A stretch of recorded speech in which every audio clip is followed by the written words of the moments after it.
Accounts involve हो जाएंगे Shyam account और सेल्स अकाउंट। अब हम उधार पे सामान बेच रहे हैं तो ये हमारा हो गया डेटर यानी कि एसेट, और सेल्स होता है हमारा रिवेन्यू। हमारे डेटर इंक्रीज हो गए और हमारी सेल्स भी इंक्रीज हो गई। एसेट का इंक्रीज डेबिट होता है, अमाउंट आएगा 30,000। Point number 9, cash received from Shyam 20,000। हमें जो कैश है श्याम से मिल गया तो अकाउंट्स इन्वॉल्व हो गए, cash account, Shyam account. Cash क्या है? एसेट। श्याम भी कौन था? हमारा एसेट था। डेटर मेरे एसेट होते हैं। अभी हमें कैश दे रहा है तो कैश इंक्रीज हो रहा है और डेटर हमारे डिक्रीज हो रहे हैं। एसेट का इंक्रीज डेबिट और एसेट का डिक्रीज क्रेडिट। अमाउंट है 20,000 तो 20,000 मैंने अमाउंट लिख लिया। Last point, cash paid to Mahesh 10,000। मैं पहले यहां अमाउंट लिख देता हूं फिर मैं भूल जाता हूं। हमने महेश को 10,000 रुपए कैश दिए। महेश कौन था? हमारा लायबिलिटी, क्रेडिटर था। तो अकाउंट्स इन्वॉल्व हो गए, महेश अकाउंट और कैश अकाउंट। महेश है हमारी लायबिलिटी, कैश है हमारा एसेट। हमारा लायबिलिटी डिक्रीज हो रही है और हमारा कैश भी डिक्रीज हो रहा है। लायबिलिटी का डिक्रीज डेबिट, एसेट का डिक्रीज क्रेडिट। क्लियर है स्टूडेंट्स? इसे कॉपी कीजिए आराम से।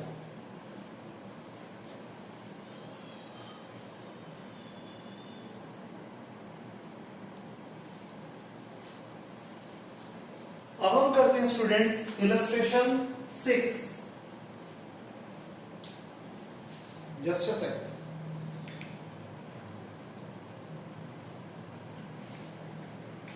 इलस्ट्रेशन 6 करते हैं।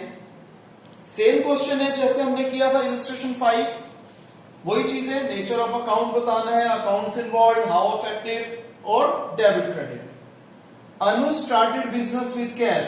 अनुज ने बिजनेस की शुरुआत करी कैश से, तो अकाउंट्स इन्वॉल्व हो गए, कैश अकाउंट और कैपिटल अकाउंट। कैश है हमारा एसेट,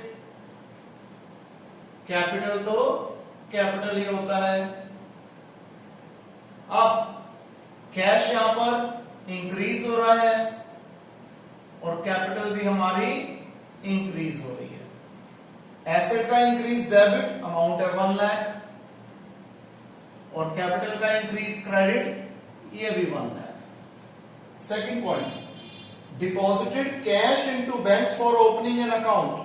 हमने एक अकाउंट खोलना था, उसके लिए हमने बैंक में कैश जमा करवाया, तो अकाउंट्स इन्वॉल्व हो गए, बैंक अकाउंट और कैश अकाउंट। दोनों ही हमारे एसेट हैं।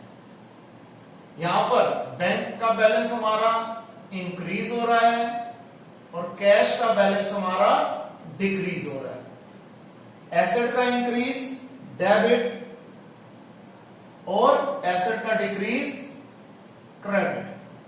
अब यहां पर आपने एक चीज नोट करी होगी कि मैं हमेशा डेबिट वाली आइटम्स को ऊपर लिखता हूं और क्रेडिट वाली आइटम्स को नीचे लिखता हूं। यह चीज मैं डेलिबरेटली कर रहा हूं। रीजन क्या है? जर्नल एंट्रीज में हमेशा डेबिट वाली आइटम ऊपर लिखी जाती है और क्रेडिट वाली नीचे लिखी जाती है। तो आप लोगों को भी एक हैबिट पड़ जाए कि डेबिट वाली आइटम हमें ऊपर लिखनी है और क्रेडिट वाली नीचे लिखनी है, इसलिए ये मेथड में जानबूझ के फॉलो कर रहा हूं। Third point, withdrew cash for personal use. हमने कैश निकाला बिजनेस में से पर्सनल यूज के लिए, तो अकाउंट्स इन्वॉल्व हो गए, ड्रॉइंग्स अकाउंट और कैश अकाउंट। ड्रॉइंग्स क्या होता है? कैपिटल का रेसिप्रोकल होता है और कैश होता है एसेट। अब ड्रॉइंग से कैपिटल क्या होगी? डिक्रीज होगी, और कैश हमारा वैसे ही बिजनेस से जा रहा है, ये भी डिक्रीज होगा। कैपिटल का डिक्रीज क्या होता है? डेबिट, एसेट का डिक्रीज क्रेडिट। अमाउंट क्या है यहां पर? 5000। Fourth point, withdrew cash from bank for office use. अब हमने बैंक में से कैश निकलवाया ऑफिशियल यूज के लिए, तो अकाउंट्स इन्वॉल्व हो गए, कैश अकाउंट, बैंक अकाउंट, दोनों ही हमारे एसेट्स हैं। जब हमने बैंक में से कैश निकलवाया तो हमारा कैश इन हैंड इंक्रीज हो गया और बैंक बैलेंस हमारा डिक्रीज हो गया। एसेट का इंक्रीज डेबिट, एसेट का डिक्रीज क्रेडिट। अमाउंट कितना है जी? 10,000। Fifth point, received a cheque from debtor Shyam. यहां पर आपको एक चीज बताना चाहूंगा मैं, ध्यान रखिएगा, ध्यान से सुनिएगा, भूलिएगा मत। अगर हमें एक चेक मिलता है और उस चेक के बारे में हमें फर्दर कुछ बताया गया नहीं है क्वेश्चन में, क्वेश्चन के बाद वाले हिस्से में, कि हमने उस चेक का क्या करा, तो यह अजम्पशन ली जाती है कि वो चेक हमने उसी दिन बैंक में जमा करवा दिया होगा। ठीक है जी। लेकिन अगर उस चेक के बारे में हमें बाद में बोला गया कि हमने क्या ट्रीटमेंट करी, तो तब तक उस चेक को हम चेक्स इन हैंड मानेंगे। जब हम फर्स्ट केस में जब हम मानते हैं कि हमने सेम दिन सेम डे वो चेक को बैंक में जमा करवा दिया तो हमारा बैंक बैलेंस बढ़ जाता है। लेकिन सेकंड केस, जब चेक के बारे में कुछ फर्दर ट्रीटमेंट गिवन होती है तो उसे चेक्स इन हैंड माना जाता है। क्लियर है? लेकिन अगर हम किसी को चेक से पेमेंट करते हैं तो हम उसी दिन हाथ के हाथ अपने बैंक बैलेंस को रिड्यूस कर देते हैं। देखिए अब मैं जो कहना चाहता था आपसे, हमें एक डेटर शाम से चेक मिला। अब हम क्वेश्चन के रिमेनिंग हिस्से को भी पढ़ लेते हैं पहले ही, कि इस चेक के बारे में फर्दर कुछ कहा गया या नहीं। हमें कहा गया कि हमने चेक को अगले दिन बैंक में जमा कराया, तो पहले उस चेक को क्या माना जाएगा? Checks in hand. तो अकाउंट्स इन्वॉल्व हो गए, चेक्स इन हैंड, और हमारे डेटर का नाम था श्याम, दोनों ही हमारे एसेट है। चेक्स इन हैंड नाम का एसेट हमारा इंक्रीज हो गया और जिस डेटर ने पेमेंट करी उसका बैलेंस डिक्रीज हो गया। एसेट का इंक्रीज डेबिट और एसेट का डिक्रीज क्रेडिट। अमाउंट कितना है जी? 10,000 रुपए।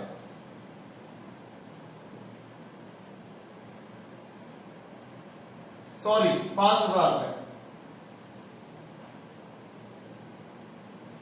फिर हमें बताया गया है कि हमने शाम का चेक अगले दिन डिपॉजिट कराया। ऑब्वियसली बात है, डिपॉजिट कराया बैंक में, तो अकाउंट्स इन्वॉल्व हो गए, बैंक अकाउंट और cheques in hand account. Again दोनों ही हमारे एसेट है। इस बार हमारा बैंक बैलेंस इंक्रीज हो गया और चेक्स इन हैंड का बैलेंस हमारा डिक्रीज हो गया। एसेट का इंक्रीज डेबिट और एसेट का डिक्रीज क्रेडिट। सेम चेक था तो अमाउंट सेम ही आएगा। फिर paid to a creditor Mahesh by cheque 10,000। आपको बोला था जब हम पेमेंट करते हैं चेक से तो हम हाथ के हाथ अपने बैंक बैलेंस को रिड्यूस कर देते हैं। हमने महेश नाम के क्रेडिटर की चेक से पेमेंट करी, तो अकाउंट्स इन्वॉल्व हो गए, महेश अकाउंट और बैंक अकाउंट। महेश हमारी लायबिलिटी थी, क्रेडिटर था, बैंक हमारा एसेट है। लायबिलिटी हमारी डिक्रीज हो गई और जब हमने पेमेंट करी तो हमारा बैंक बैलेंस भी डिक्रीज हो गया। लायबिलिटी का डिक्रीज डेबिट, एसेट का डिक्रीज क्रेडिट। क्लियर? फिर पेड सैलरी टू स्टाफ, कुछ नहीं लिखा हुआ तो ऑब्वियस बात है कैश पेमेंट ऑफ सैलरी हुई है, तो अकाउंट्स इन्वॉल्व हो गए, सैलरीज अकाउंट और कैश अकाउंट। सैलरीज क्या है? एक्सपेंस, कैश है एसेट। आपको बताया था यूजुअली एक्सपेंस का हमेशा इंक्रीज लिया जाता है और कैश से हम पेमेंट करें तो कैश डिक्रीज है। अब एक्सपेंस का इंक्रीज डेबिट, एसेट का डिक्रीज क्रेडिट। अमाउंट आ गया 20,000।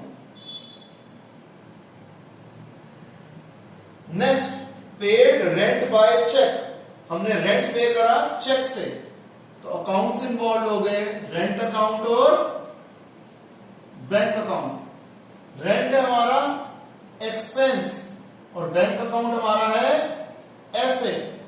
रेंट एक्सपेंस हमेशा इंक्रीज होता है और हमारा बैंक बैलेंस यहां पर डिक्रीज हो जाएगा। अमाउंट कितना है 6,000। आपको पता है एक्सपेंस का इंक्रीज डेबिट, एसेट का decrease credit. Last point, paid interest on loan. Accounts involve हो गए, इंटरेस्ट अकाउंट और कैश अकाउंट। इंटरेस्ट हमारा एक्सपेंस है, कैश हमारा एसेट है।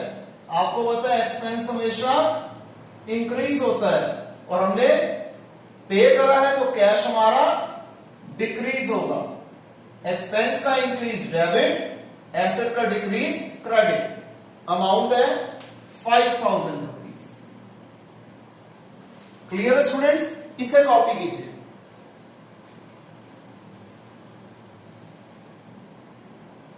तो स्टूडेंट्स यहां पर हमारी ये कैटेगरी कंप्लीट होती है मॉडर्न क्लासिफिकेशन की। नेक्स्ट क्लास में हम लोग टी शेप अकाउंट करेंगे। अगर किसी भी स्टूडेंट को कोई भी डाउट पूछना हो तो वो लाइव क्लास में पूछ सकता है। आज के लिए इतना ही, मिलते हैं नेक्स्ट क्लास में। तब तक के लिए बाय, टेक केयर।